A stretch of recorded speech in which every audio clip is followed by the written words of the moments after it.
Shalom jemaat Tuhan yang diberkati, salam sejahtera untuk kita semua. Pada saat ini kembali kita akan bersama merenungkan akan firman Tuhan sesuai dengan Almanak Nas Gereja Kalimantan Evangelis yang terambil dari kitab Roma pada pasal yang pertama ayat yang ke-8 sampai dengan yang ke-15. Sebelum kita bersama merenungkan akan firman Tuhan, mari kita berdoa. Ya Allah, dalam Yesus Kristus, kami bersyukur bahwa hidup kami tetap Tuhan pelihara dalam damai dan sejahtera. Dan saat ini kami hendak bersama mendengarkan akan firman-Mu. Tolong kami Tuhan dalam kuasa Roh Kudus-Mu, agar kami boleh mengerti dengan baik dan dapat kami lakukan setiap firman Tuhan dalam hidup yang berkenan bagi Engkau. Berfirman ya Bapa, karena kami siap untuk mendengarkannya. Amin. Jemaat Tuhan yang diberkati, perikop nas kita pada saat ini dari Roma pada pasal pertama ayat 8 sampai dengan 15. Di situ tertulis Paulus ingin ke Roma. Nah, dari renungan ini saya berikan judul Teladan Iman. Jemaat Tuhan yang diberkati, tak seorang Kristen pun yang diciptakan untuk bertumbuh sendiri. Keselamatan memang urusan pribadi, tetapi pertumbuhan selamanya adalah urusan komunitas. Tuhan pun menginstitusikan gereja, bukan saja sebagai alat kesaksian kehidupan Kristen bagi orang banyak, melainkan juga sebagai sarana pertumbuhan setiap orang yang diselamatkan di dalam Kristus. Hal ini juga berlaku bagi setiap orang, termasuk Rasul Paulus itu sendiri. Jemaat Tuhan yang diberkati, pada nas kita ini, Paulus mengucapkan syukur atas pertumbuhan iman yang nyata dari jemaat Roma.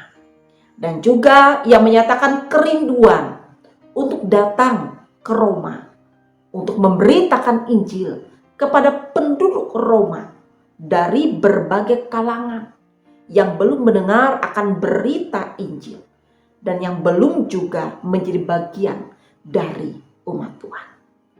Nah, dua hal ini adalah interaksi yang lumrah atau biasa terjadi antara seorang gembala dan jemaatnya.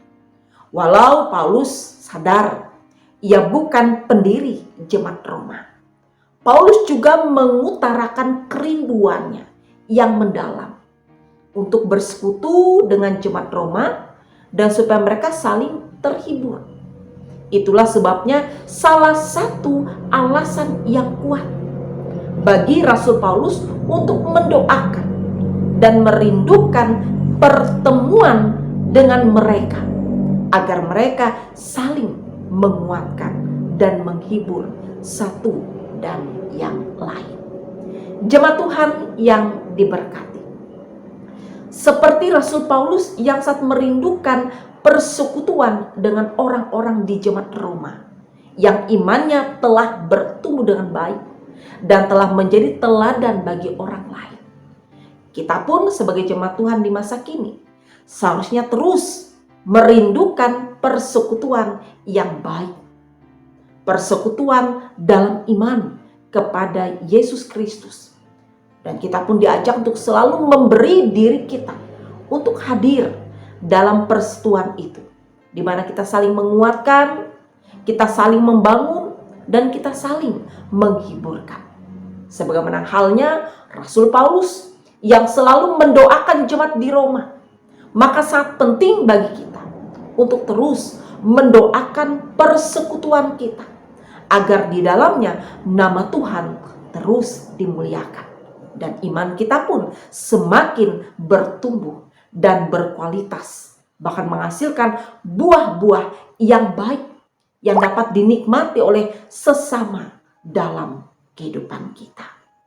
Jemaat Tuhan yang diberkati, mengucap syukur dan senantiasa berdoa pada Tuhan haruslah itu menjadi gaya hidup kita sebagai orang percaya, sembari kita perkuat persekutuan kita di dalam Tuhan. Sehingga kita boleh saling menghibur, saling menguatkan dalam iman pada Yesus Kristus. Karena itu, jadilah teladan iman dalam kata dan perbuatan, sehingga nama Tuhan dipermuliakan. Tuhan memberkati kita. Amin. Mari kita berdoa.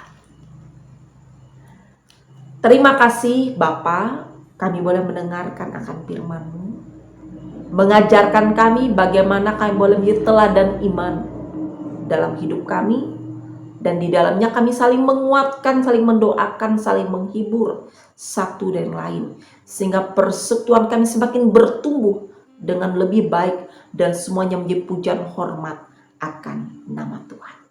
Ampuni kami yang masih hidup jauh daripada Tuhan. Tolong kami hidup benar, hidup selalu merindukan persekutuan yang semakin bertumbuh di dalam Tuhan, berakar di dalam Engkau, pun berbuah di dalam Tuhan.